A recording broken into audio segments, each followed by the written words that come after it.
AP డీజీపీని BJP ప్రతినిధి బృందం కలిసింది. తిరుమల పరకామణి కేసు విషయంలో విచారణ చేయించాలని డీజీపీకి బీజేపీ నేతలు వినతి పత్రం అందజేశారు. తిరుమల పరకామణిలో చోరీ చేస్తూ రవికుమార్ అనే వ్యక్తి దొరికాడని బీజేపీ నేత భానుప్రకాష్ రెడ్డి ఆరోపించారు.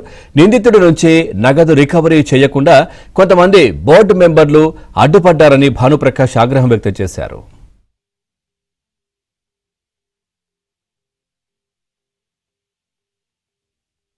ఆ రోజు ఉన్నటువంటి అందరూ కాదు, కొందరు అధికారులు టీటీడీలో ఉన్నట్టు కొందరు ఉన్నతాధికారులు, టీటీడీలో బోర్డులో ఉన్నటువంటి కొందరు వారిని ఏ విధంగా తప్పించాలని చెప్పి ఆలోచించారు. మిత్రులారా, రవికుమార్ని ఏ విధంగా తప్పించాలి, కొట్టేసినటువంటి సొమ్ముని ఏ విధంగా పంచుకోవాలి.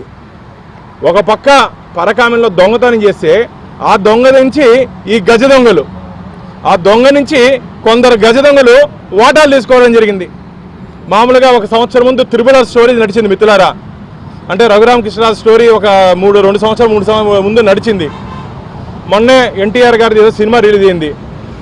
ఈ ఇష్యూలో త్రిపులార్లు ఉన్నారు. ఆ పేర్లు తొందరలోనే శ్రీవారి భక్తుల ముందు పెట్టబోతున్నాం. ఎవరు తిరుమల తిరుపతి దేవస్థానాల మీద ఈ దొంగ కేసులో ఒత్తిడి తెచ్చి రాజీ పొమ్మని చెప్పి ఎవరు ఏ పోలీస్ అధికారి అడిగారని చెప్పి శ్రీవారి భక్తుడిగా, టీటీడీ ధర్మకర్తల మండలి సభ్యుడిగా భారతీయ జనతా పార్టీ ప్రశ్నిస్తోంది గత ప్రభుత్వాన్ని, వైసీపీ ప్రభుత్వాన్ని. మొత్తం ఆంధ్రప్రదేశ్ని దోచుకునిందే కాకుండా వెంకటేశ్వర స్వామి ఖజానాన్ని దోచుకున్న దాంట్లో కూడా వీళ్ళు వాటాలు పంచుకున్నారంటే సిగ్గుచేటు ఇది గత ప్రభుత్వానికి.